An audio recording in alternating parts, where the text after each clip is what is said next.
I told anyone I had buried it so deep that I almost convinced myself it didn't happen. But it did. And now it was time to face it. This is my story, the story of how I cheated on my husband, how he forgave me, but how what he asked for in return changed everything. People talk about cheating as if it's simple, black and white. It's easy to say I would never, or if someone cheats, they don't deserve a second chance. But what happens when you're the one who crosses that line, betraying the person you swore to love and honor? What happens when the weight of your own guilt feels like it's crushing you, and the one person who has every right to walk away decides to stay? My husband, let's call him David, wasn't perfect, but neither was I. I'm not here to make excuses or paint myself as a victim. I know what I did, and I know the pain I caused. But I want you to understand how we got there, how I got there. David and I had been married for 10 years. A whole decade filled with shared memories, laughter, and routines. We weren't one of those couples who fought constantly.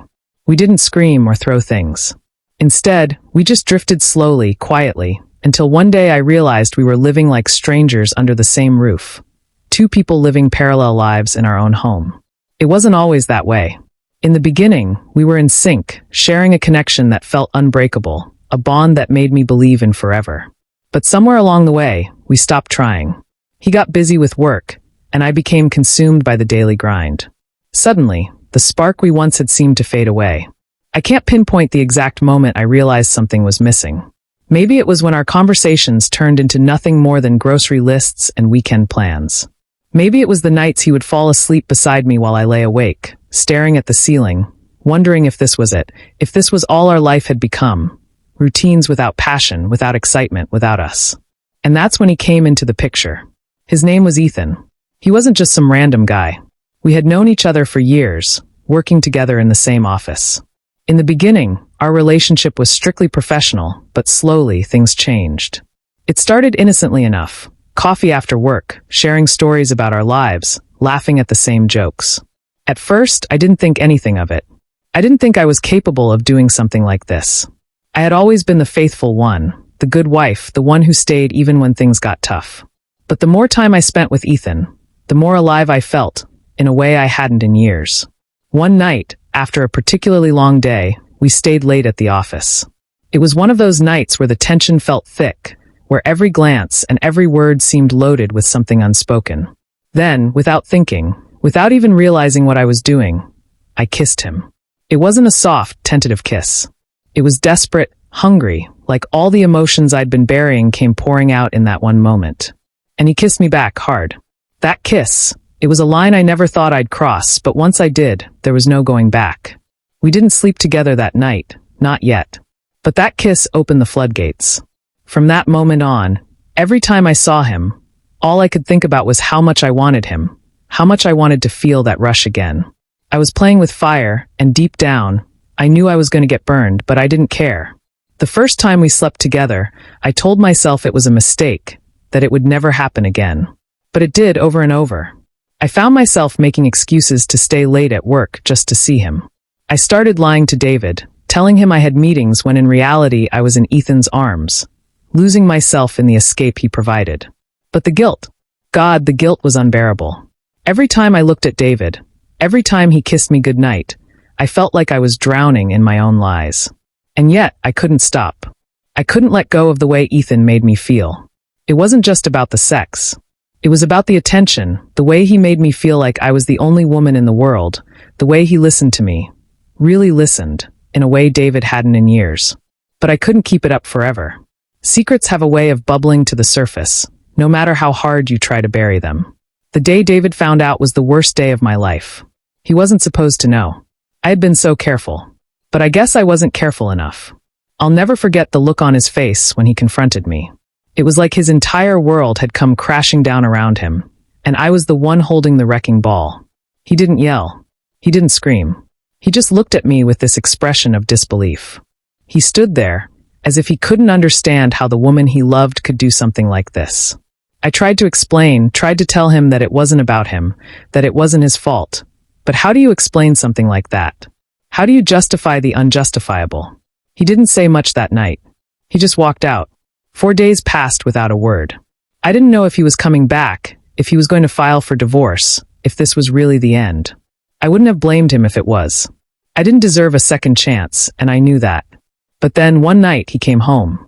I was sitting on the couch, numb from hours of crying, when I heard the door open. My heart stopped. He stood there in the doorway, looking at me with a mix of sadness and determination. Then he said something I never expected. I'm willing to try again, but on one condition. I couldn't breathe. I couldn't believe what I was hearing. After everything I had done, after all the lies and betrayal, he was still willing to give me another chance. It didn't make sense. What's the condition? I asked, my voice barely a whisper. He paused for a moment, as if choosing his words carefully. You have to give me full control, he said finally. Over everything. Our relationship. Our lives. If you want me to stay, if you want us to work, you have to trust me completely. No questions, no hesitations. You do what I say when I say it. I was stunned. I didn't know what to say. Full control? What did that even mean? He explained it slowly, carefully, like he was laying out the terms of a contract. He wanted control over every aspect of our relationship, over the decisions we made, the things we did. He wanted to dictate when we were intimate, how we communicated, everything. He said it wasn't about punishing me, it was about rebuilding trust. It was about him knowing that I was committed to making things right, no matter what.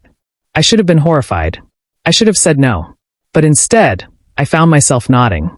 Maybe it was the guilt, maybe it was the desperation to fix what I had broken, or maybe deep down, a part of me wanted to give up control, to surrender.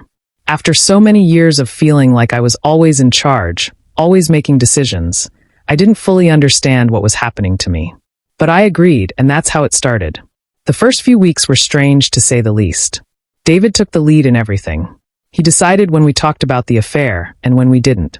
He chose when we were intimate and how we were intimate. He even started making decisions about my daily life, what I wore, where I went, who I saw. At first, it felt wrong, like I was giving up too much of myself. But slowly, something started to shift. The control he took didn't feel oppressive. It felt liberating. I didn't have to carry the weight of my mistakes anymore. I could trust him to guide us through the mess I had created.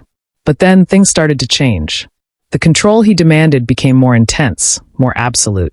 He started testing my limits, seeing how far he could push. He would ask me to do things that made me uncomfortable, things that challenged me in ways I didn't expect. At first, I resisted. I pushed back. But every time I did, he would remind me of the deal we made, of the condition I had agreed to. Slowly, I started to comply. It began subtly with little things. He'd ask me to cancel plans with friends because he wanted me home, or he'd tell me to wear a specific dress on a night out, one more revealing than I was used to. But then it escalated. He started asking me to do things in the bedroom that pushed boundaries I didn't even know I had. Things that made me feel vulnerable, exposed. And every time I hesitated, every time I questioned him, he'd look at me with those eyes, reminding me of the chance he was giving me, the chance I didn't deserve. So I complied again and again. But it wasn't just about physical control. It was emotional, too. He started testing me in ways that had nothing to do with sex. He'd ask me questions, digging into the details of my affair, wanting to know everything. Every touch, every kiss, every lie. Reliving those moments was excruciating, but I knew I had to do it. I owed him that much. Sometimes, I wondered if this was his way of punishing me, of making me pay for what I had done. But other times, I wondered if it was something else. If this control, this dynamic we had fallen into, was somehow his way of healing, of finding a way to trust me again by forcing me to give up every last piece of myself to him. And the strange part? I started to crave it. There was something about the way he took charge, the way he demanded my submission, that made me feel alive in a way I hadn't in years.